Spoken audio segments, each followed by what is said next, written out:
Bueno, buenas noches, buenas tardes a todos. Mi nombre es Ricardo Alonso y para mí es un placer saludarlos a todos y a todas que están conectados ahí desde el otro lado. Nos estamos en este momento la transmisión por Zoom y también por Facebook Live. Mi placer también es saludar a dos colegas y amigas, a Nora Fernández Liguori y a Liliana Patruco, y les voy a comentar brevemente de qué se trata este encuentro que esperamos que sea súper didáctico y que todos ustedes puedan participar con preguntas. Hoy hicimos un simposio internacional porque participaron médicos y médicas, neurólogos de todo o de diferentes países del mundo. Participó gente de Chile, de Alemania, de Francia, bueno, de Argentina también, y el público de neurólogos y neurólogas también en diferentes partes de Latinoamérica. Y nos centramos en un tema muy importante, que es la esclerosis múltiple en la mujer. Lo que hicimos en este día de hoy es tratar la esclerosis múltiple en mujer de diferentes puntos de vista, y también tratamos la enfermedad desde el inicio, desde que la mujer es niña, y algunas mujeres tienen el diagnóstico de esclerosis múltiple, y fuimos tocando la evolución y el crecimiento de la mujer con esclerosis múltiple. Lo que hicimos para ahora es resumir, o lo que vamos a hacer, va a ser resumir todos los datos tan importantes que arrojaron nuestros colegas en esta hora con ustedes, y obviamente lo vamos a llevar a un lenguaje que todos podamos entender.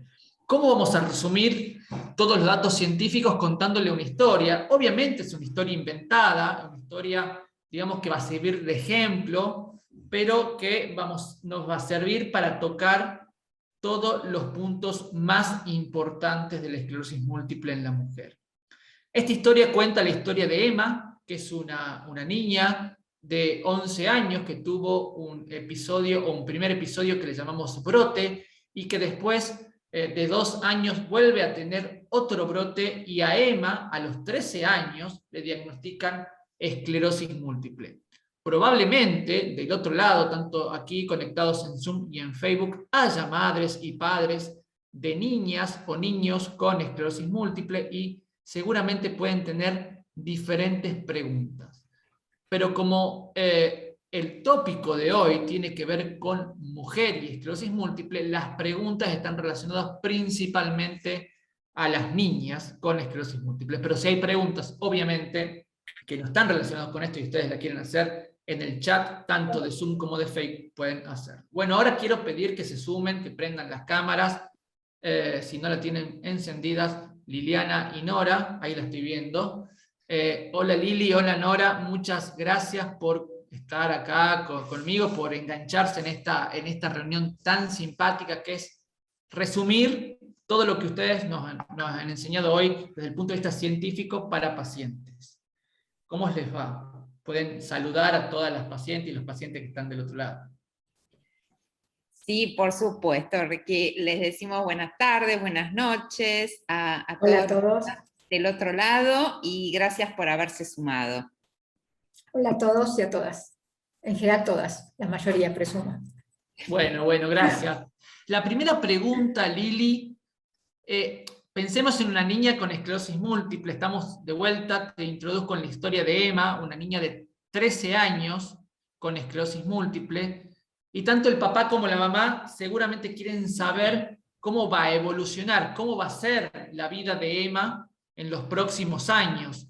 ¿Hay alguna diferencia importante que tengamos que tener en cuenta si el diagnóstico de la esclerosis múltiple se hace a esa edad?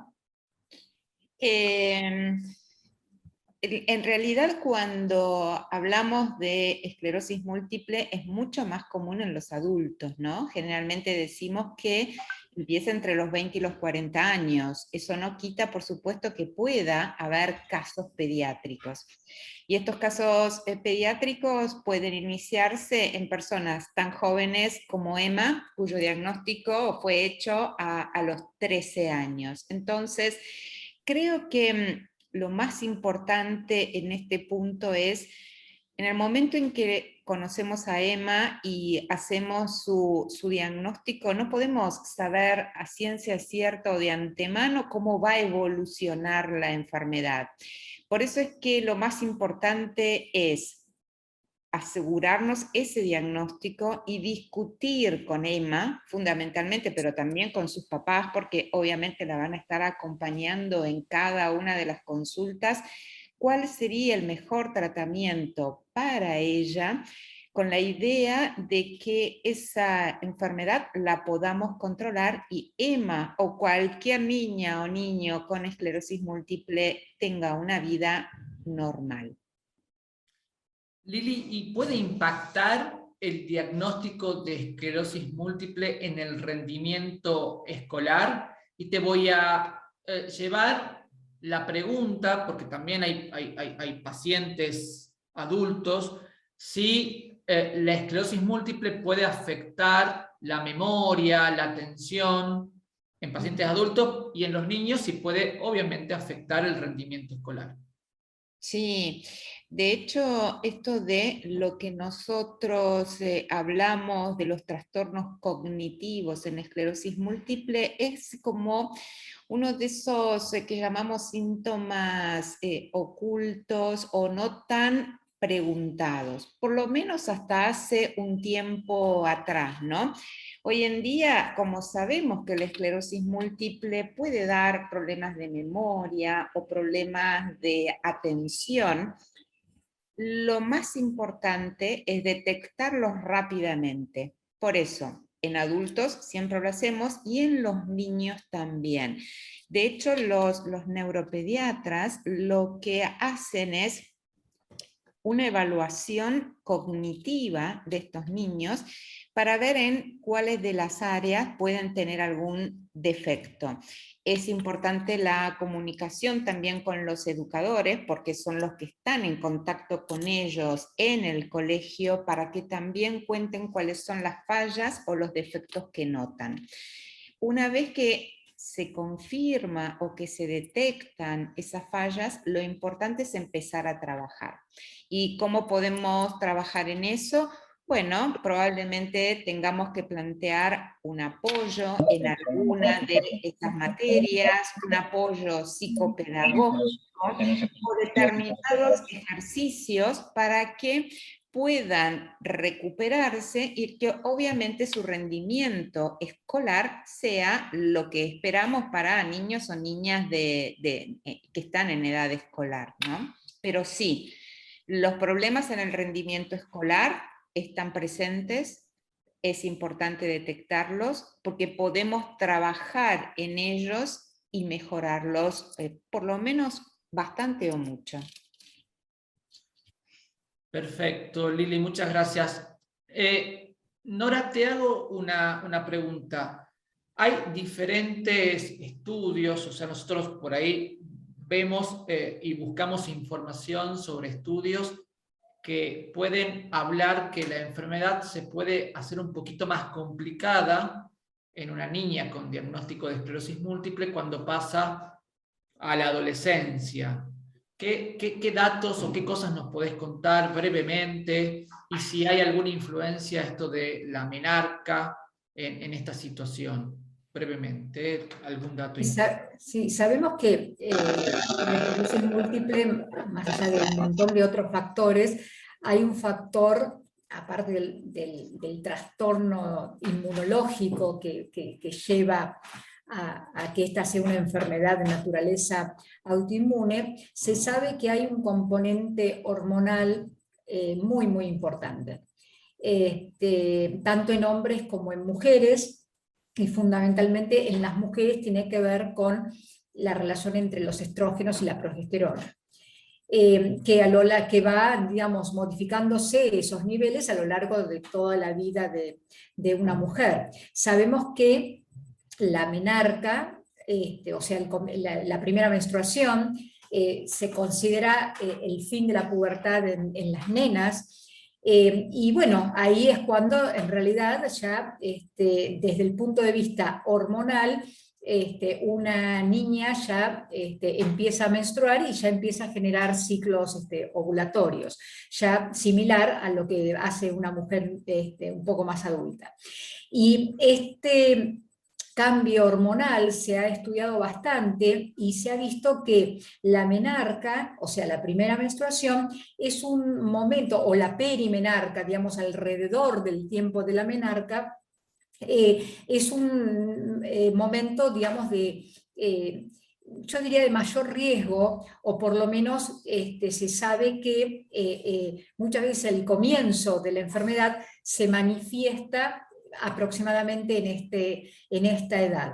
No quiere decir que no se pueda manifestar antes y sobre todo obviamente después, que también después de la posmenarca es mucho más frecuente, aumenta la frecuencia, pero es importante tener en cuenta que este periodo es un periodo en el cual los cambios hormonales que ya, digamos, van a regir un poco lo que va a ser después la vida adulta, o por lo menos a partir de la adolescencia, es un periodo, digamos, de mayor susceptibilidad para comenzar o para desencadenar la enfermedad. Insisto, no es en todas las mujeres que pasa esto, hay esclerosis múltiple que raro, pero que puede comenzar mucho antes de la menarca, son las que comienzan premenarca, pero este periodo es como para marcarlo, que es un periodo de mayor susceptibilidad por todos estos cambios hormonales que van a regir de ahí en más la vida de una mujer, y que es otro de los factores, aparte de los inmunológicos y de los ambientales, y de muchos de los que conocemos y de los que no conocemos, que tienen influencia en la susceptibilidad para padecer esclerosis múltiple. Y tengo una pregunta, Nora, ya vamos a hablar sobre planificación familiar. Yo creo que es un tema que muchas de las mujeres, de las pacientes que están ahora conectadas, es un tema que van a querer seguramente saber y probablemente tengan preguntas para hacerles.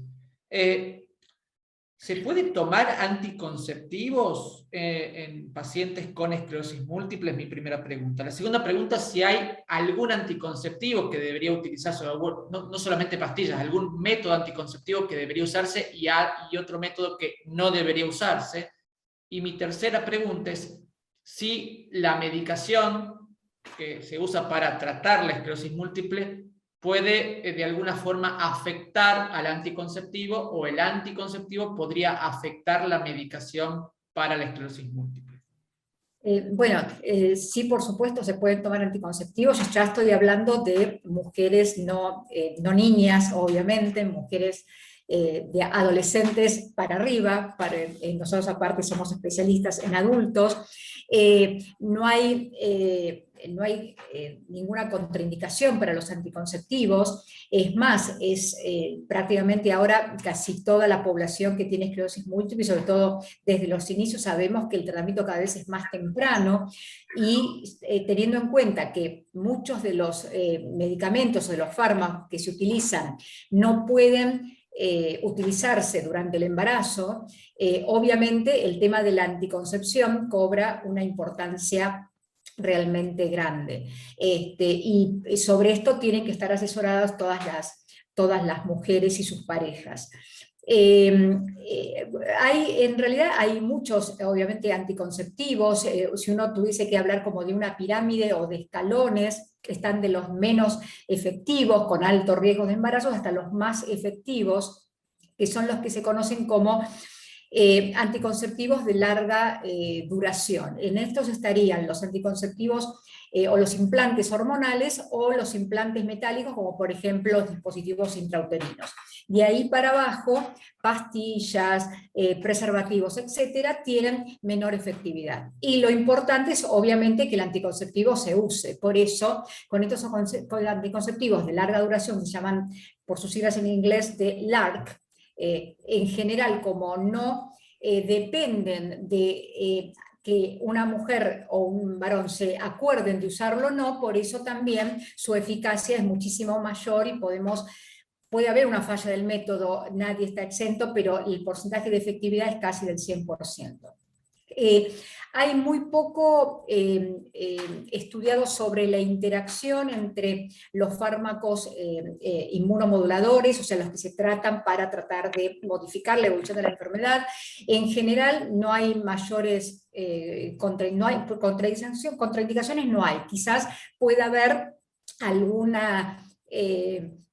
algo como para tener en cuenta con algunos, como por ejemplo con el teriflunomide, si se necesita hacer una eliminación rápida, puede ser que el anticonceptivo también, digamos, disminuya, ya que al tomar la paciente colestiramina o carbono activado para tratar de eliminar rápidamente el teriflunomide, puede ser que las concentraciones de anticonceptivo disminuyan. Sí se sabe que hay más interacciones, no contraindicaciones, pero interacciones quizás con algunos fármacos que se usan para el manejo de los síntomas en la esclerosis múltiple.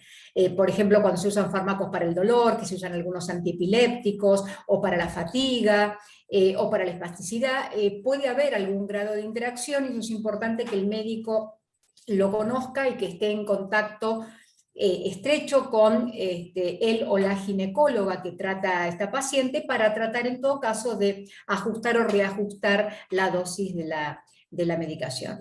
Pero lo importante es que la anticoncepción esté indicada. La única salvedad es con los anticonceptivos hormonales, o sea, las pastillas que tienen tanto estrógenos como progestágenos, tener un cierto cuidado con aquellas mujeres que tienen algún grado de discapacidad, tienen alguna disminución en la movilidad, ya que sabemos que los anticonceptivos pueden promover o facilitar o crear un cierto riesgo en la formación de trombos. Entonces, esto obviamente es mucho mayor, o este riesgo sería un poco mayor en aquellas mujeres que a lo mejor están inmovilizadas, en los cuales se prefiere no indicar anticonceptivos hormonales e indicar algún otro método, pero por lo demás no hay ningún tipo de contraindicación. Y yo sostengo esto y creo que es como para quedarlo.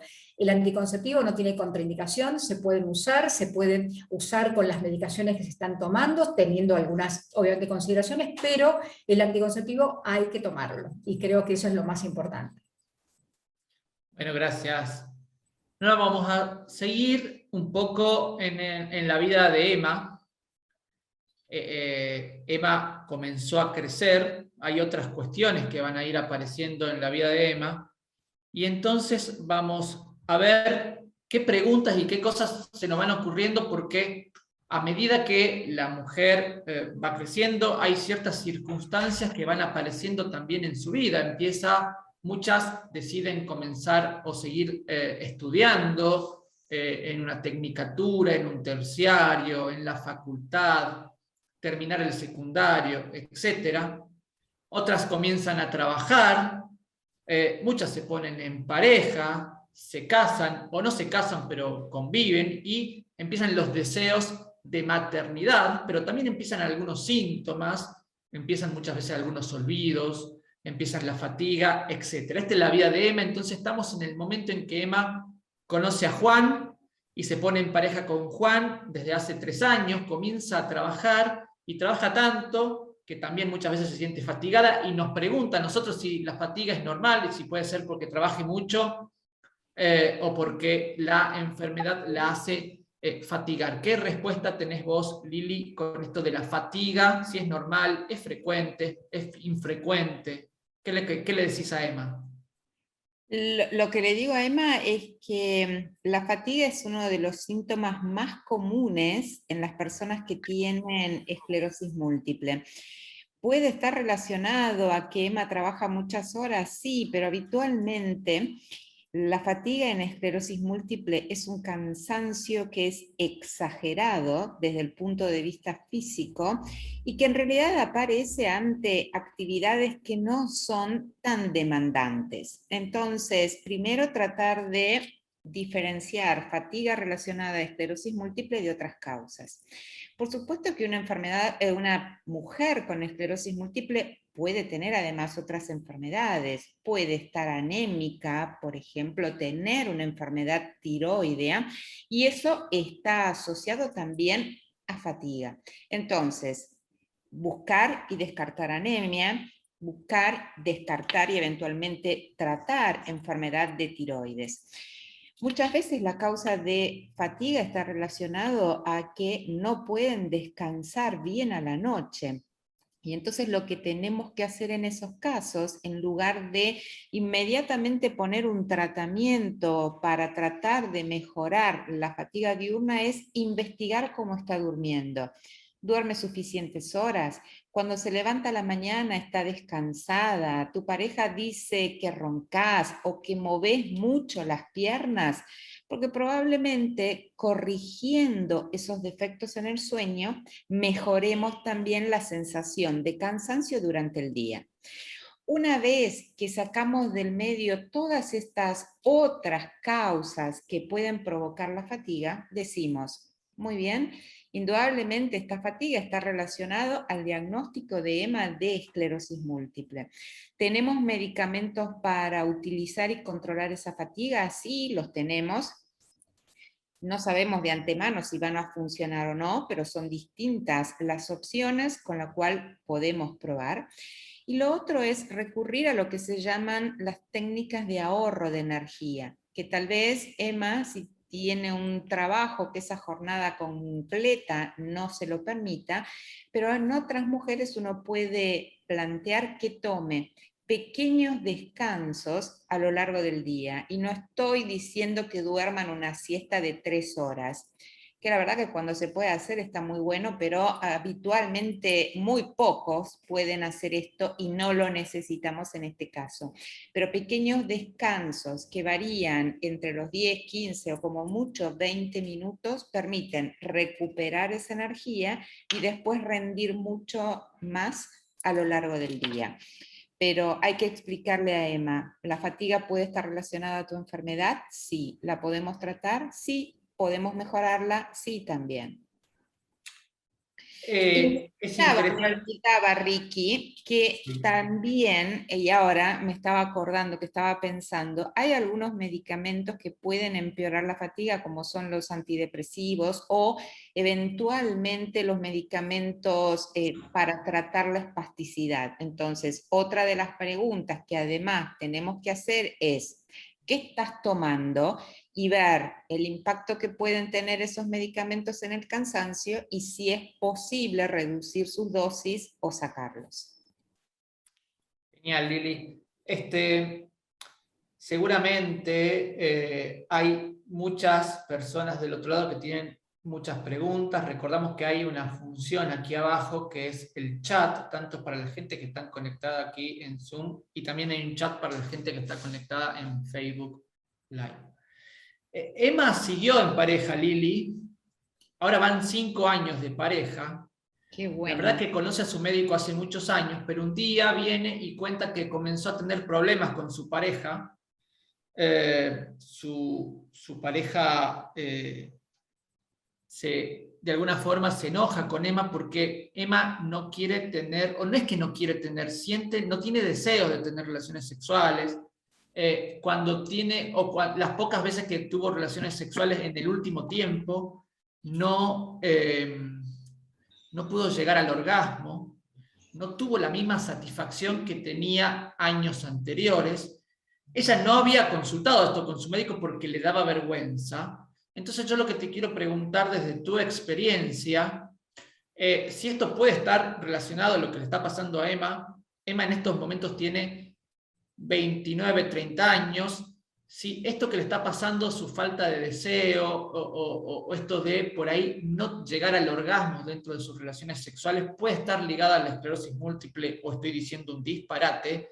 Y además lo que te quiero preguntar, Lili, es si nosotros como neurólogos deberíamos escuchar estas cosas y deberíamos ayudar a todas las Emas, también porque esto también le puede pasar a algún... Se levanta la cama. ¿Qué opinás sobre esto, Lili? Sí, y está muy buena la pregunta que haces, Ricky, no estás diciendo ningún disparate. Los los síntomas sexuales son muy comunes en esclerosis múltiple y habitualmente el paciente o la paciente puede tener vergüenza de contarlo, sobre todo cuando de pronto la paciente es mujer y el médico que la trata es varón. Por eso es que una de las cosas más importantes, o a veces a la inversa, ¿no? Cuando el paciente es el varón y el que está enfrente, la neuróloga, es mujer. Lo primero y principal es romper estas barreras y las preguntas sobre cómo es tu actividad sexual siempre tienen que aparecer durante la consulta. Es mucho más fácil tratar los problemas sexuales en el hombre, que habitualmente están relacionados con dificultades en la erección y tenemos medicamentos para eso. En las mujeres, la disminución del deseo, el no poder alcanzar el orgasmo o de pronto dolor que aparece durante la relación sexual son síntomas muy comunes y obviamente pueden estar relacionados con la esclerosis múltiple. Entonces, lo importante es preguntar, que nos lo cuente, y por supuesto que nosotros los neurólogos no somos los más capacitados como para poder tratarlos, pero sí identificarlos, porque somos quienes más contacto tenemos con la paciente, y trabajar en conjunto con el ginecólogo para ver cuáles serían las distintas opciones terapéuticas que se le pueden ofrecer, mejorar este trastorno y que pueda mejorar, en este caso, la relación de Emma con su pareja. Pero hay que preguntarlo, porque si no, no nos enteramos, y de hecho eso impacta negativamente en la calidad de vida de las personas. Totalmente de acuerdo. 100% de acuerdo, Lili. Y vos sabés que Emma buscó ayuda. Emma buscó ayuda con su neuróloga hizo la consulta pertinente, y Emma pudo sortear esta dificultad, esto que le estaba pasando, y comenzó una nueva etapa, la etapa de búsqueda de embarazo, la etapa de planificación familiar. En realidad, la primera pregunta que se hace Emma y que se puede hacer y que se pueden hacer todas las pacientes con esclerosis múltiple, y por ahí hasta muchos hombres también con esclerosis múltiple, si ellos podrían o no podrían ser madres o padres alguna vez, o solo el hecho del diagnóstico de esclerosis múltiple ya anula esa posibilidad y ese deseo. Y por ahí esa pregunta la hacen porque les surge otras preguntas, varias preguntas que yo les puse, algunas aquí y otras se las voy a hacer sin que estén aquí anotadas, y seguramente del otro lado confío que van a salir más preguntas también. La primera pregunta es si el hecho de estar embarazada puede afectar la enfermedad, o sea, si la esclerosis múltiple se puede volver peor, más mala, si la mujer se embaraza. También puede ser al revés, si el embarazo una mujer puede cursar un embarazo peor o puede tener algún problema durante el embarazo por el hecho de tener esclerosis múltiple. ¿Hay algún dato para esto, Nora? ¿Tenemos respuesta para esto? Sí, tenemos, por suerte, muchos datos, y esto obviamente ha cambiado en los últimos 20 y pico de años. Tenemos que recordar que hasta inclusive la década del 90 o por ahí, muchas veces se recomendaba a las mujeres no tener hijos. Eso, por suerte, a fines del siglo pasado ha cambiado, pero rotundamente, y lo que se ha visto es que el embarazo no empeora en absoluto la enfermedad, es más, la mejora, y eso se manifiesta por una disminución en la actividad de la enfermedad, o sea, con menor cantidad de recaídas a lo largo de todo el embarazo, siendo el descenso mucho más marcado en el tercer trimestre. Sí, también se vio que, así como disminuye en forma casi en un 70% la frecuencia de recaídas durante todo el embarazo, una vez que termina esa protección, por decirlo de alguna manera, del embarazo, puede haber un riesgo de tener recaídas en el puerperio. Hay un porcentaje de mujeres que quizás lo puedan tener. Y a la inversa, ¿qué pasa si la enfermedad puede afectar el embarazo? Tampoco, esa respuesta también es por la negativa. La esclerosis múltiple, por una persona tener esclerosis múltiple per se, no condiciona que un embarazo vaya a ser un embarazo ni de alto riesgo ni un embarazo anormal o que tenga mayor o menores complicaciones que otros. Hay muchas series en estos últimos años que se han seguido, obviamente, embarazos en personas con esclerosis múltiple. Realmente hay muchos trabajos y en todos prácticamente los resultados del embarazo, o sea, recién nacidos vivos, el tiempo de duración del embarazo, si hay abortos espontáneos, el tema de un tema que siempre genera mucha inquietud y angustia en los padres, es si hay mayor posibilidad de tener malformaciones congénitas, y el embarazo en una mujer con esclerosis múltiple se comporta exactamente igual que en una mujer que no lo tiene, y que si hubiese complicaciones en el embarazo, en general son complicaciones que tienen que ver con algún problema obstétrico, no por la enfermedad per se. Eso también es un concepto que es importante y tiene que quedar muy, muy claro. No sé si había algo más en la pregunta o si con esto es suficiente o querés que agregue algo más. Perfecto, perfecto. Están llegando ya algunas preguntas del chat, algunas relacionadas con otras cosas que las vamos a contestar después, así que sigan escribiendo. Solo comentar, no una pregunta, sino un comentario que me parece muy lindo, así que lo quiero tomar. Giovanna nos dice: tuve un hermoso embarazo y un parto sin problema alguno. Está perfecto los datos que vos contás del embarazo, entonces yo creo que hay una seguridad. Esto no quiero que ninguna de las pacientes y ninguno de los pacientes que estén conectados del otro lado reemplacen estos comentarios, estas recomendaciones con la consulta médica que tienen que tomar con su neurólogo, pero es importante tener estos datos. Pero más allá del embarazo, yo creo que tenemos que plantearnos un poquito atrás, el tema de la planificación familiar. ¿Qué significa planificar un embarazo, Lili? ¿Qué significa la planificación familiar? ¿Por qué es importante planificar un embarazo en esclerosis múltiple?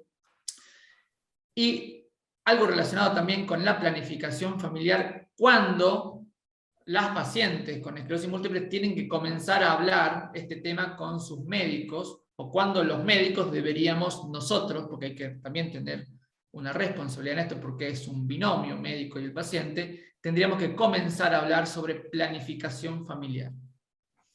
Sí, y este es un tema que es fundamental. El tema de la planificación familiar tiene que plantearse y discutirse desde el mismo momento en que hacemos el diagnóstico de esclerosis múltiple. ¿Por qué? Porque obviamente vamos a empezar un tratamiento y entonces tenemos que establecer de antemano si ese tratamiento que vamos a utilizar en esta mujer debemos de suspenderlo o no después durante el embarazo. Uno cuando hace el diagnóstico y según las características de la enfermedad, y eso qué quiere decir, cuántos brotes tuvo antes de que llegáramos a conocerla, hemos mirado su resonancia y vemos si tiene muchas o pocas lesiones y dónde están ubicadas esas lesiones, nos permite tener una idea acerca de si el comportamiento de esa enfermedad es más o menos agresivo. ¿Por qué es importante determinar esto? Porque en base a eso vamos a elegir tratamientos más o menos agresivos. Eso lo vamos a discutir con la paciente, y lo otro que le vamos a decir es que tenemos que lograr un control de su enfermedad por lo menos durante un año. Y si es una paciente con una enfermedad que se comportó de una manera más agresiva, le vamos a explicar que el tratamiento lo deberemos de sostener durante 2 años. Una vez que hemos logrado estos tiempos de estabilidad, entonces nos planteamos ya de lleno tema embarazo. Sabemos que hay algunos medicamentos que requieren, y en su gran mayoría, la suspensión. Algunos tenemos que eliminarlos rápidamente del cuerpo, como en el caso del teriflunomide. Hay otros que corremos el riesgo de pronto al suspenderlos de que se pueda reactivar la enfermedad, entonces tenemos que planear una estrategia alternativa de salida. Como todo esto implica una toma de decisiones importantes, hay que discutirlo, como dije antes, desde el momento en que hacemos el diagnóstico, para discutir junto con la paciente cuál sería la mejor opción de tratamiento, en cuánto tiempo ella planea buscar ese embarazo y en base a eso tomar las mejores decisiones. Perfecto, Lili.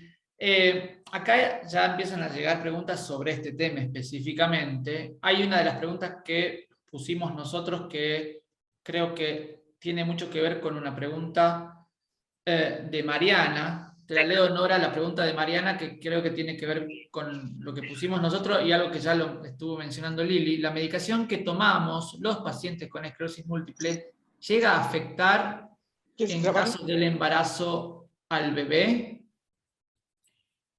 Bueno, ahí ya sabemos que en este momento hay una gran cantidad de fármacos aprobados para el tratamiento de la esclerosis múltiple.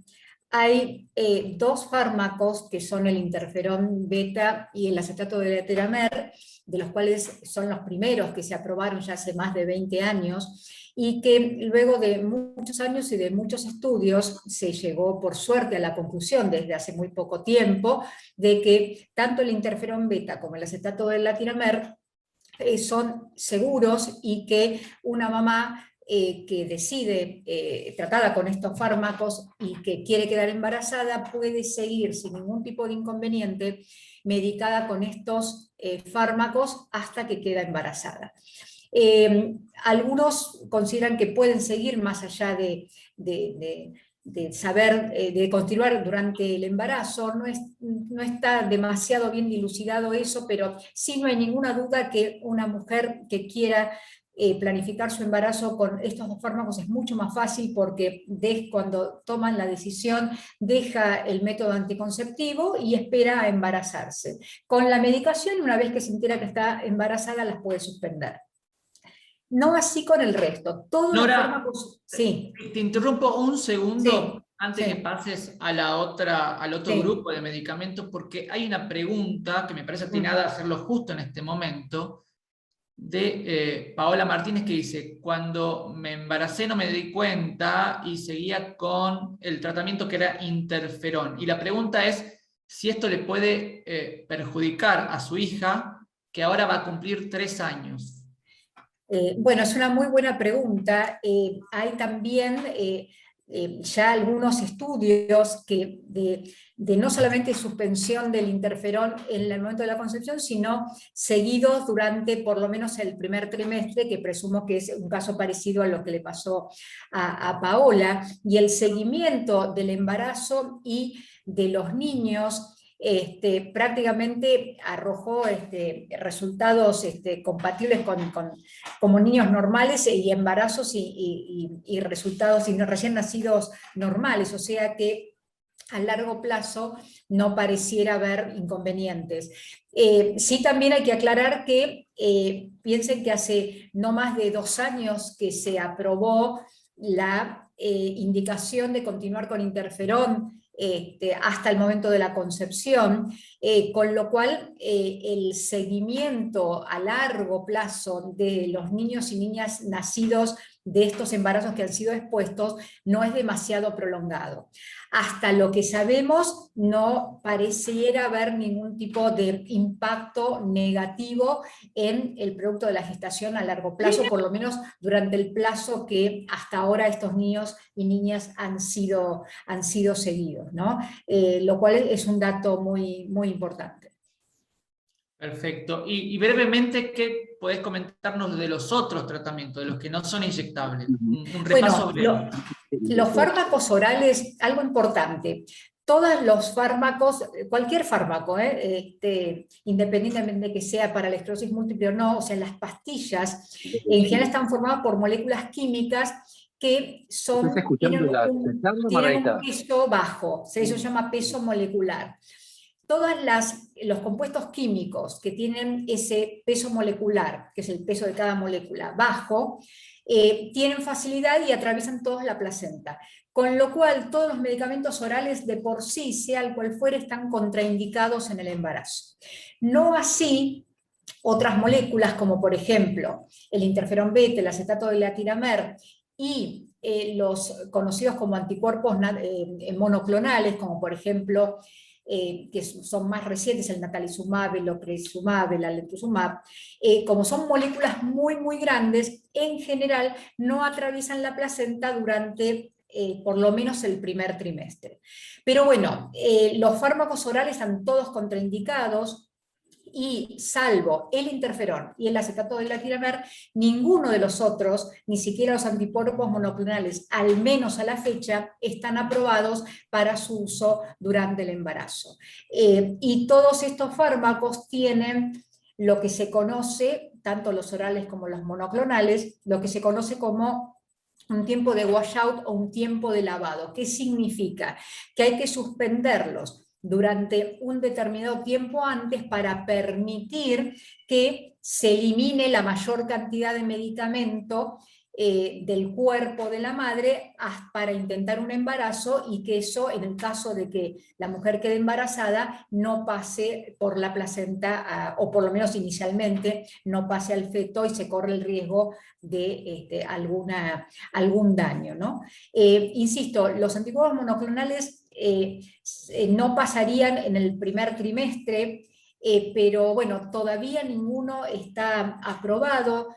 Uno tiene la experiencia de lo que ha visto a lo mejor en otras especialidades que usan anticuerpos monoclonales, y en los cuales en general se los usa muchas veces hasta el embarazo, incluso durante la lactancia, pero al momento actual todavía eso no está autorizado en la esclerosis múltiple. La única salvedad es el natalizumab, que no se puede suspender porque es uno de los fármacos que, si se suspende, puede haber un riesgo de rebote o de nuevas recaídas. Entonces se ha visto en muchos estudios que si se suspende antes de que la mujer quede embarazada, puede pasar la posibilidad de que haya recaídas en el embarazo.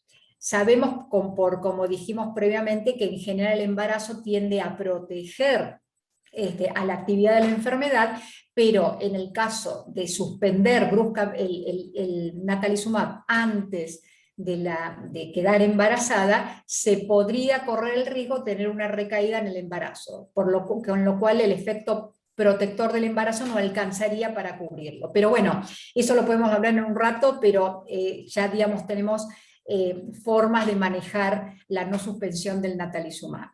El resto de los medicamentos, insisto, tienen su periodo de washout. Todos los fármacos orales están contraindicados en el embarazo, y los monoclonales por ahora también. Aquí Angélica comenta lo siguiente, Lili. Tengo 21 años, con la esclerosis múltiple, 2 hijos, mi embarazo fue sin problemas, pero luego de nacer los chicos mi discapacidad fue creciendo. Usaba interferón y lo suspendí cuando me enteré del embarazo, hasta que nació el bebé. ¿Qué consideración podemos hacer en este comentario de Angélica, Lili? Bueno, podríamos decirle que, como acaba de decir Nora, ella suspendió, estaba usando interferón y lo suspendió cuando se había enterado del embarazo. Hoy en día sabemos que ya no es más necesario hacer eso, que lo puede sostener el tratamiento hasta que alcanza el embarazo, y eventualmente durante parte del embarazo si fuera necesario, e inclusive en la lactancia. Después de nacer los chicos, su discapacidad fue progresando. Entonces, la pregunta que se haría es, ¿volvió a tomar algún tipo de medicación, ya sea interferón u otra? Porque de pronto, si no volvió a tomar ninguna medicación después de su embarazo, es como que se dejó la enfermedad libre a su evolución natural, y entonces es bastante lógico ver este empeoramiento, sobre todo porque toda la protección que da el embarazo a las mujeres con esclerosis múltiple se pierde en el momento en que nacen los bebés, porque toda la protección hormonal al momento de producirse el parto desaparece. La otra opción es, si estaba tomando medicamentos y empieza a progresar su discapacidad, es plantearse la posibilidad de que tal vez ya no es más una forma recaída, remisión de esclerosis múltiple, sino que tal vez pudo haber ingresado a la forma secundaria progresiva. Entonces son varias las preguntas que uno se hace. Tratamiento o no, si lo recibía después que nació su bebé, si podía haber habido o no una falla, o si eventualmente entró a la forma secundaria progresiva de la enfermedad. Aprovecho, Lili, que estamos en este momento de la vida de Emma, donde está planificando su embarazo, pero también hay posibilidades de que no pueda embarazarse. En consonancia con una de las preguntas que pusimos nosotros acá en esta diapositiva, María Emilia pregunta lo siguiente, Lili: estoy encarando un tratamiento de reproducción asistida. Me interesa info sobre cómo manejar medicación de esclerosis múltiple durante el embarazo, pero previo a esto también, y cómo puede impactar la estimulación hormonal el curso de mi enfermedad. Esa es una pregunta que es muy interesante, un poco más compleja de contestar. Hay algunas cosas que sabemos acerca de las técnicas de reproducción asistida. Sabemos que son distintos los medicamentos que se pueden o que se usan para la estimulación ovárica, y básicamente pueden ser lo que se llaman agonistas o antagonistas de la hormona gonadotrofina. Los agonistas suelen empeorar la actividad de la enfermedad y por lo tanto no son recomendables, y esto es lo que habitualmente uno tiene que discutir con la persona que va a estar a cargo de todo este procedimiento de la estimulación ovárica o de la reproducción asistida. Lo otro que tenemos que saber también es que después que se llevó a cabo esta estimulación y resultó ser fracaso, en los 3 meses siguientes la persona corre riesgo de que pueda haber una reactivación de la enfermedad, ya sea porque tienen recaídas o porque tienen actividad en la resonancia magnética. Hay algunos medicamentos que pueden sostenerse durante todo este proceso de estimulación hormonal, como son los interferones o el acetato de glatidamer, con lo cual, si ese es el medicamento que está recibiendo, uno puede encarar este procedimiento con bastante seguridad. Y acá, de hecho, acabo de leer que María Emilia pregunta si podría mantener fingolimod durante la estimulación. Y digamos que a priori la respuesta es no. Sabemos que fingolimod, por empezar, tiene un efecto que puede ser teratogénico, y por eso es que uno lo suspende por lo menos 2 meses antes de empezar con la búsqueda del embarazo. Entonces la respuesta es no, María Emilia, con fingolimod no, o no podés suspender fingolimod durante este proceso de estimulación. Que además uno plantea hacerlo con antagonistas y no con agonistas, y de pronto, bueno, acá dice, sí, María Emilia, es necesario suspender, y el tema de lo que es congelar embriones es una opción, o muchas veces lo que consideran algunas mujeres es el tema de la ovodonación, ¿no? Pero eso es una charla que uno tiene que realmente plantearse, digamos, con la paciente y también con la persona encargada de llevar a cabo este procedimiento. Genial, Lili. Vamos a pasar un poquito por la vida de Emma, que logró embarazarse. Acá podemos ver la foto de Emma con su ecografía, pero también vamos a poder llegar a contestar algunas preguntas que también tienen que ver con algunas preguntas que están surgiendo aquí en este chat que yo estoy vigilándolo de cerca para que no se me pase nada.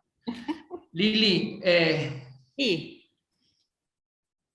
¿puede tener recaídas durante el embarazo una mujer con esclerosis múltiple? ¿Esto se puede dar? ¿Es frecuente? ¿No es frecuente? ¿Tiene más chances, menos chances? Oh, perfecto. ¿Puede darse? Sí. ¿Es común que se dé? No, justamente por el efecto protector que tiene el embarazo sobre la enfermedad. Pero bueno, como dije, hay veces que puede ocurrir. Entonces, lo primero que tenemos que hacer es realmente convencernos de que eso es una recaída y no un empeoramiento de los síntomas, porque de pronto está cursando una infección urinaria que, como sabemos, es muy común durante el embarazo tener las infecciones urinarias. Eso puede aumentar la temperatura del cuerpo y hacer aparecer síntomas. Entonces, que sabemos además de antemano que una vez que se cure ese proceso infeccioso, el síntoma va a desaparecer. Entonces, primero, ¿estoy segura que es una recaída? Bueno, sí, estoy segura.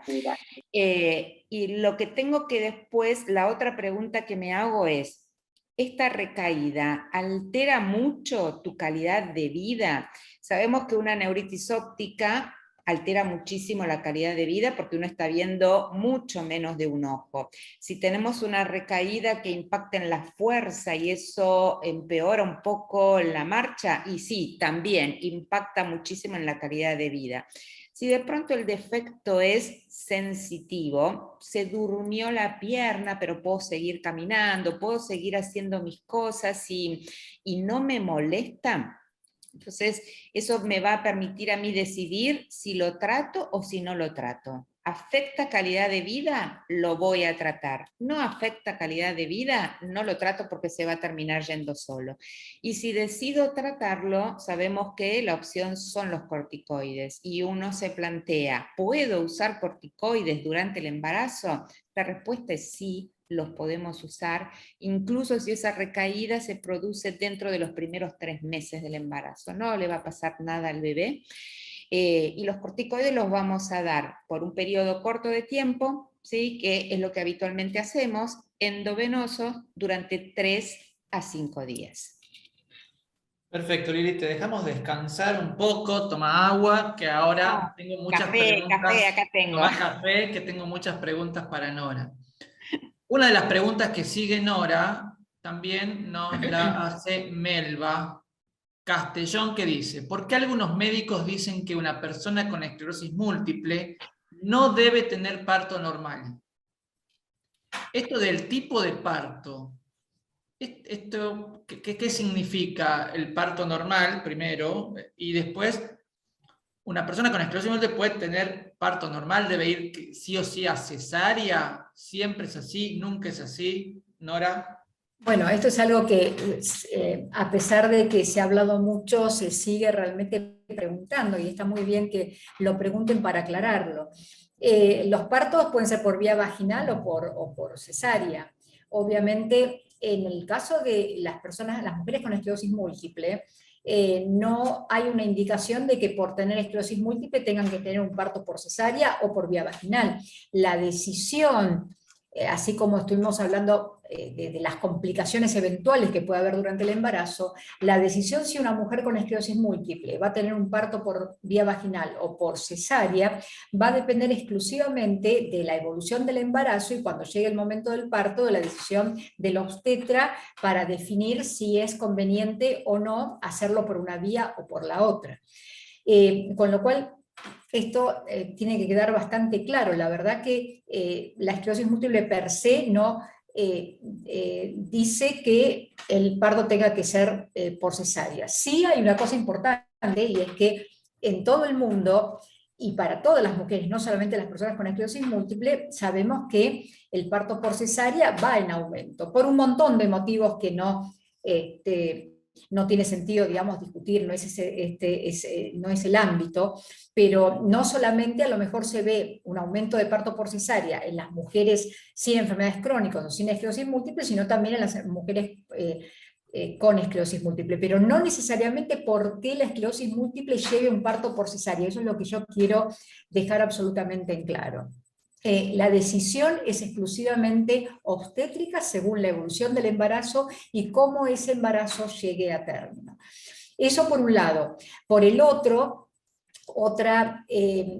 otro mito que por suerte también se ha caído, pero hay que realmente fortalecerlo, en todo caso en forma periódica, es el mito de la anestesia. Se decía que las mujeres con esclerosis múltiple no podían recibir anestesia en el parto, anestesia peridural, porque eso iba a provocar una recaída. Eso duró muchísimos años. Bueno, muchas series de estudios, ya hace unos años, por suerte han tirado abajo ese mito que no tenía ningún tipo de sustento científico, y una mujer con esclerosis múltiple puede perfectamente recibir anestesia peridural si está indicada o si realmente decide tener un parto por vía vaginal con anestesia peridural. Obviamente la cesárea lo va a requerir. Quería decir algo más, pero me olvidé. Con respecto al parto, sí.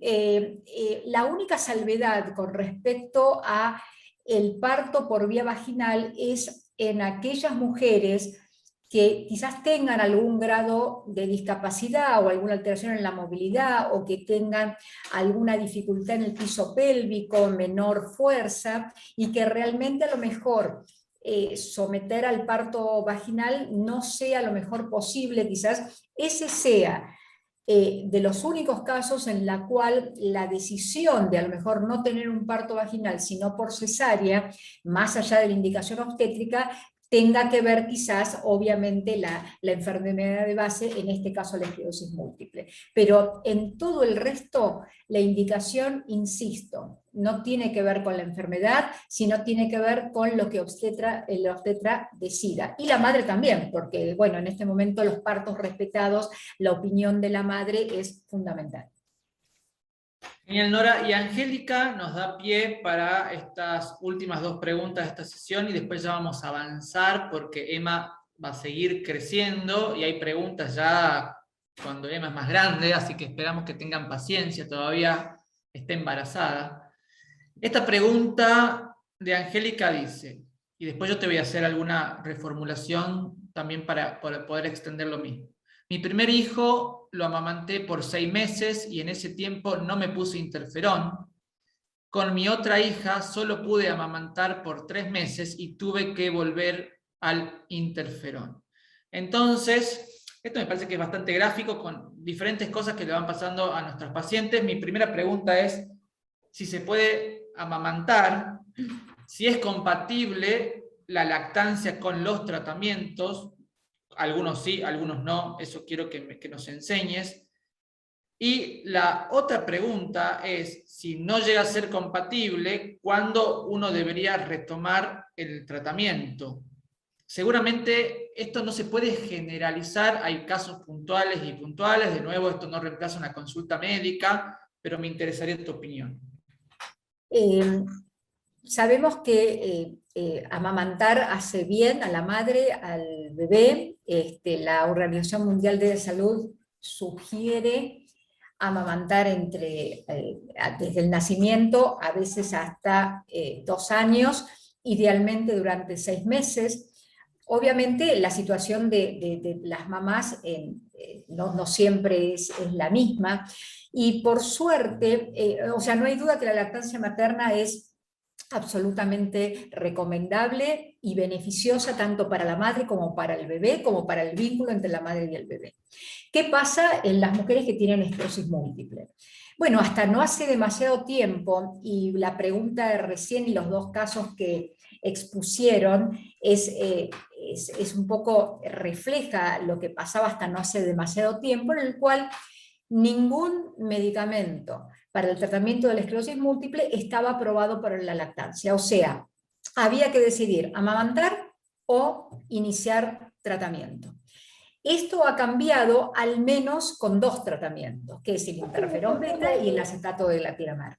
Ambos, así como se puede continuar con ambos tratamientos hasta que la mujer quede embarazada, están absolutamente aprobados desde el mismo momento, hace 2 años aproximadamente, para su uso durante la lactancia, lo cual realmente ha sido un cambio importante de paradigma, un alivio realmente para nosotros como médicos de estas recomendaciones, y un alivio sin lugar a dudas para un montón de mujeres con esclerosis múltiple que estaban tratadas con estos medicamentos y que no solo pueden dar de amamantar, sino comenzar inmediatamente con la medicación. Pero esto solamente, al menos a la fecha actual, sucede con el acetato de latiramer y los interferones. No así con el resto de los medicamentos.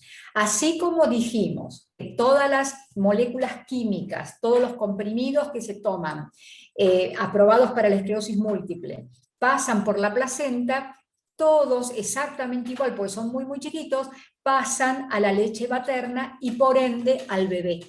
Con lo cual el riesgo realmente es muy alto, por lo cual todas las medicaciones orales, absolutamente todas, están contraindicadas durante la lactancia. También con el tema de los anticuerpos monoclonales, al menos a la fecha, hay algunas evidencias, como yo comenté previamente, de otras especialidades en el cual, por ejemplo, el natalizumab o el rituximab están siendo utilizados por algunas mujeres con otras enfermedades con estos tratamientos. Pero ¿por qué? Porque como son moléculas grandes, se piensa que pasan solamente durante unos días por el calostro los primeros 15 días y después se cerraría lo que se conoce como barrera hematoláctea, que permite el paso de las moléculas a la leche materna, y no pasarían más. Sin embargo, estos medicamentos no están aprobados en mujeres con esclerosis múltiple a la fecha. Con lo cual, la decisión de amamantar o no, a ver, se está promoviendo obviamente, y nosotros también promovemos la lactancia materna, pero acá es muy importante saber cómo está o cómo va a estar la enfermedad de la mamá. Si la mamá tiene una enfermedad controlada, estaba medicada a lo mejor previamente con acetato de latiramer o con interferón, o tiene una enfermedad estable a lo mejor con otra medicación de mucho más tiempo y no tuvo ningún problema durante el embarazo, quizás uno pueda intentar la lactancia y ver qué es lo que pasa. Sí se sabe que el efecto protector de la lactancia, que es un poco controvertido, pero sabemos que no hace mal y lo más probable es que haga bien, dura un tiempo. Y sobre todo dura si la lactancia es exclusiva, o sea, si a esa lactancia solamente tiene que ser el bebé alimentado por la leche materna y no tiene que haber biberón ni otro suplemento. Ahí se perdería el efecto. Entonces, lo que se está haciendo ahora es, en general, se va viendo, yo siempre digo, y me han escuchado muchas veces decir que el embarazo es corto, pero es lo suficientemente largo como para un montón de estas cuestiones ir charlándolas a medida que transcurriendo el embarazo. Cuando el bebé nace, ya una decisión tomada, no solamente en relación a la lactancia, sino a reiniciar el tratamiento, y una cosa más que quiero decir es que lo que se está haciendo también últimamente es, en general, dentro de las 4 semanas del parto, lo que se trata de hacer es una resonancia magnética a la madre para ver cómo está la resonancia magnética, porque si en esa resonancia magnética a lo mejor hay actividad o hay nuevas lesiones o hay lesiones que captan el gadolíneo, habla de que la enfermedad a lo mejor se está poniendo un poco activa y quizás eso sea un indicador de reiniciar rápidamente el tratamiento. En el caso de que el tratamiento esté contraindicado para la lactancia, obviamente. En el caso de que no sea así, se puede permitir, obviamente, seguir dando de mamar, siempre con un control, digamos, muy cercano. Sabemos que a partir de los 5 o 6 meses el bebé empieza a producir otros elementos, ¿sí? Con lo cual, por más que se sea con la lactancia materna, el beneficio exclusivo se va perdiendo. Con lo cual hay es conveniente, en el caso de no haber estado, digamos, medicada, ahí ya tomar una decisión para definir si se reanuda o no el tratamiento, en el caso que no se haya reanudado después del parto. Genial, Nora, ahora te mereces 2 cafés. Vamos a dejar descansar. Bueno, vamos terminando la historia de Emma. Ricky, te quería interrumpir un segundo porque estamos hablando de mujer y es espectacular. Y acá hay una preguntita, es ¿cómo es el tema en los hombres? ¿No? Porque está bien, sabemos que es muy importante, la esclerosis múltiple es más común en las mujeres, pero bueno, también puede haber hombres y esos hombres también pueden, obviamente, querer tener hijos con su pareja. Y la respuesta es muy cortita. Con los hombres es todo mucho más fácil.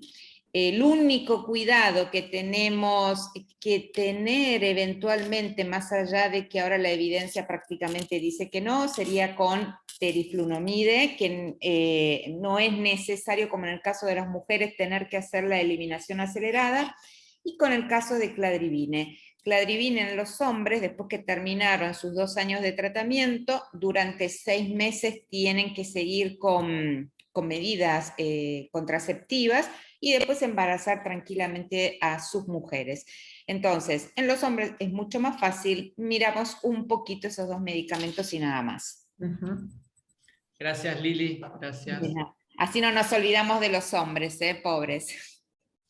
Así no nos olvidamos de los hombres. Vamos terminando ya con la historia de Emma, y Emma ya llegó a la edad adulta, ya pasó los 50 años, 55, y está llegando a los 60, y acá hay pacientes que nos están preguntando cosas relacionadas con la perimenopausia, con la menopausia. Entonces yo te pregunto, Lili, si la enfermedad puede evolucionar peor en la menopausia, si puede haber más recaídas, o al contrario, la enfermedad va a evolucionar mejor y se va a tranquilizar y no va a haber recaídas. Y también te quiero preguntar, porque hay muchas preguntas relacionadas con esto, si las mujeres pueden tener síntomas relacionados a la menopausia que se pueden confundir con síntomas parecidos a la esclerosis múltiple, y cómo nosotros los médicos y cómo las pacientes pueden diferenciar estos síntomas. Muchas preguntas.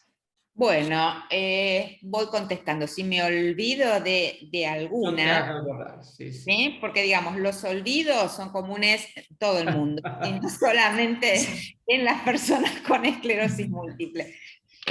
Con respecto al tema de la menopausia, sabemos que sobre todo en la perimenopausia, o sea, cuando la mujer va a empezar a entrar en lo que es menopausia, suelen aparecer muchos síntomas y que tienen que ver con los calores. Esos calores en realidad hacen que aumente transitoriamente la temperatura del cuerpo, entonces pueden empeorar algunos síntomas, y eso se lo tenemos que explicar a la mujer para que no se asuste. Puede de pronto empeorar algunos otros síntomas como la depresión, los trastornos, las dificultades urinarias. Entonces, explicar qué puede pasar, y muchas veces la terapia de reemplazo hormonal puede ayudar a controlar mucho de estos síntomas. ¿Podemos usar terapia de reemplazo hormonal? Sí.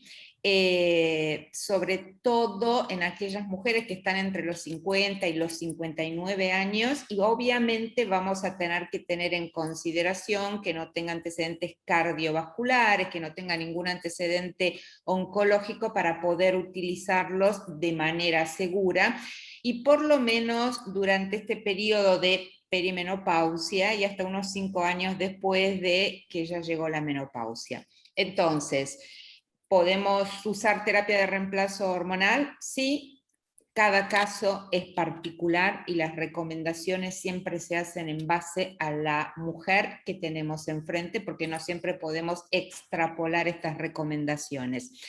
¿Qué va a pasar con la menopausia? Por lo general, las recaídas dejan de ser tan comunes, y en realidad eso también tiene que ver con que a medida que evoluciona la enfermedad y pasan mucho más años, todo lo que tiene que ver con actividad inflamatoria deja de ser tan común. Entonces las recaídas no van a aparecer tan frecuentemente o directamente pueden no aparecer. En cuanto a qué va a pasar con la discapacidad, a pesar de no tener brotes o recaídas, ¿puede progresar mi discapacidad? Ahí en realidad es un poco más difícil poder dar una respuesta que es concisa. En algunos casos, por lo menos los estudios nos muestran que sí, pero en otros casos no.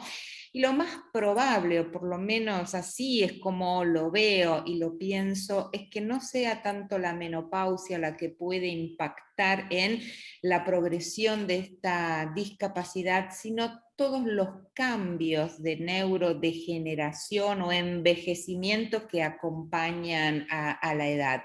Entonces, ¿puede empeorar un poco la discapacidad? Sí, no necesariamente está relacionada al diagnóstico de esclerosis múltiple. Perfecto, Lili, te acordaste de todas las preguntas. No sé Ay, cómo... bueno, buenísimo, buenísimo. Esta última pregunta de esta diapositiva no solamente está relacionada con las mujeres, sino esto es un poco más general, que tiene que ver con los aspectos de salud en general, con cuidar los niveles de hipertensión, los niveles de azúcar, de colesterol, etcétera. ¿Qué opinión tenés, Nora, en relación a los cuidados de la salud y la esclerosis múltiple? Y en realidad lo que te quiero preguntar es, ¿tener hipertensión, colesterol, diabetes, obesidad, fumar, ser sedentario, puede empeorar mi esclerosis múltiple? ¿Puede hacer que mi esclerosis múltiple sea peor si yo no tuviese esos factores? En realidad esto, digamos, se aplica a personas que tengan o no tengan esclerosis múltiple. Sin lugar a dudas que cualquier persona en la cual todos esos factores, o alguno o juntos, o se vayan sumando y sin tratamiento y sin estar controlados, evidentemente va a hacer que la calidad de vida, independientemente de que tenga o no tenga esclerosis múltiple, va a ser sin lugar a dudas peor. Por otro lado, en el caso específicamente de las mujeres, todo esto que comentó Liliana, todos estos síntomas que se van, digamos, como confundiendo, esto es un síntoma de la esclerosis múltiple, es un síntoma de la menopausia. Obviamente hay algunas comorbilidades o algunos factores tipo el tabaquismo, el sedentarismo, la dislipidemia, el sobrepeso, que hacen que algunos síntomas de la esclerosis múltiple puedan a lo mejor estar peor. A quien fuma, obviamente su capacidad respiratoria va a estar disminuida. Alguien que tiene sobrepeso, si ya aparte tenía fatiga o algún otro problema, esto evidentemente lo va a evidenciar en forma mucho más importante. Esto tiene que ver con la calidad de vida, independientemente de la esclerosis múltiple, y es acompañar, digamos, a todos los hombres y las mujeres a partir de una determinada edad, en la cual evidentemente todo esto empieza a aparecer y que si no es cuidado puede realmente generar obviamente problemas. Un dato más, una cosa importante es, hablamos bastante de las hormonas, de los estrógenos. En las mujeres obviamente la menopausia marca el final obviamente de esta etapa reproductiva, y la disminución de los estrógenos que se ve a partir de la menopausia hace que obviamente se corra más riesgo de tener menos calcio en los huesos, o sea, con la famosa osteopenia o la osteoporosis, cuando ya es mucho más marcado. Esto puede hacer que se puedan, si una persona a lo mejor se tropieza o algo y se cae, pueda tener el riesgo de fractura, y todo esto lleva a un deacondicionamiento general del estado clínico de alguien que, independientemente, y en el caso más, si tiene una esclerosis múltiple, si a lo mejor se suman otros síntomas, puede hacer que no se sienta Por lo cual creo que el control de todos estos factores, absolutamente todos, en realidad deberían ir desde antes como para tratar eventualmente de prevenirlos, y en el caso de que aparecieran, ya obviamente tener, aparte del neurólogo, un médico, digamos, clínico de cabecera para ir obviamente manejándolos. Y algo importante, no se receta, se debería recetar, pero bueno, la actividad física y sobre todo la actividad física aeróbica es algo ya recomendable para todos y todas, todos los hombres y todas las mujeres, independientemente de lo que tengan, y mucho más recomendable para aquellas personas con esclerosis múltiple. Realmente lo tendríamos que recetar y bueno, y hacerlo como si fuera una receta, no decir, hoy no tengo ganas de salir a caminar. Pero creo que es un factor muy, muy importante y que hace que aparte todos estos factores, hipertensión, lipidemia, obesidad, sobrepeso y demás, aún mucho más con la actividad física, a veces es suficiente 3 veces por semana 20 minutos de caminata, o natación, o bueno, o una actividad, si a lo mejor hay alguna limitación, que bueno, que un profesional kinesiólogo pueda recomendar. Pero es muy, muy importante y creo que eso hace sin lugar a dudas a mejorar la calidad de vida de todas las personas. Gracias, Nora. Tenemos lugar a una última pregunta, que en realidad es una pregunta que la hicieron diferentes personas, por eso la tomamos y la tomo. Se la hago brevemente a Lili. Saber si hay evidencia con tratamientos de célula madre. Ok, ustedes saben que lo que tiene que ver con el trasplante de células madres es darle a la persona células que son muy maduras y que después tienen la capacidad de transformarse en células que pueden contribuir a regenerar la mielina. Hay estudios que se están haciendo, evidencia para utilizarla o como indicación o recomendación de tratamiento al día de hoy, no hay ninguna. Y con respecto a esta pregunta que estaba viendo acá acerca de que una de las personas tenía las piernas como más dormidas, y si bien en la resonancia indicaba que no tenía nuevas lesiones, la terapia o digamos, el trasplante de células madres, que no es lo mismo que hacer un trasplante de médula ósea, no hay ninguna evidencia de que eso pueda ayudar a activar las piernas. Entonces, la respuesta concreta en este momento es no. No hay datos, no lo recomendamos y no se está haciendo. Perfecto, bueno, muchísimas gracias a ambas. Les cuento esto. Emma creció, Emma pasó desde la niñez a la pubertad, a la edad adulta, a trabajar, a desempeñarse laboralmente, cumplir todos sus deseos familiares. Y esto tiene que ver también esto de que los pacientes no se tienen que poner limitaciones. Nuestros pacientes, mujeres, varones, no se tienen que poner limitaciones, no tienen que creer que por tener el diagnóstico de esclerosis múltiple no pueden llegar a esta foto que llegó Emma. Cada uno con sus deseos y con sus sueños. Unos con ganas de tener una familia o de tener hijos, y otros por ahí simplemente con ganas de escalar, no sé, una montaña, y otros de jugar al fútbol, y otros solamente de poder irse de vacaciones cuando termina la jornada laboral ardua del año. Cualquier cosa que uno se le ponga en la mente no tiene que ser una limitante de la esclerosis múltiple. Sabemos que muchas veces la discapacidad puede limitar, pero se pueden encontrar alternativas para poder disfrutar y seguir adelante. Esto tiene que ver, el disfrutar y el llegar bien y poder transitar una enfermedad en buenas condiciones tiene que ver con una responsabilidad compartida, con médicos responsables que se interesen por la salud de sus pacientes, que estén atentos, que estén también en constante actualización, y también la responsabilidad de los pacientes que no les den toda la responsabilidad al médico, sino cada uno también es responsable de su propia salud, de hacer todas las recomendaciones que decía Liliana y Nora, de cumplir los tratamientos, de no aumentar ciertas comorbilidades, de controlar la presión arterial, etcétera, etcétera, etcétera. Ojalá que todos puedan tener esta foto que tiene Emma en diferentes circunstancias, con o sin hijos, con o sin amigos, con o sin perros, mascotas, etcétera. Les quiero agradecer a Nora y a Liliana porque yo he aprendido muchísimo esta tarde-noche, muchísimo, muchísimo. Me llevo muchos conceptos de dos neurólogas referentes en Argentina y en Latinoamérica y expertas en lo que es planificación familiar, embarazo, menopausia y obviamente también experta en seguir pacientes hombres, no solamente saben de pacientes mujeres. Tienen lugar para despedirse, la han exprimido, han hablado muchísimo, me imagino que ahora van a ir a descansar. Muchas gracias también por el apoyo de Emma, MSIF, Alcem y todas las organizaciones de pacientes que estuvieron detrás poniéndole la espalda a todo esto.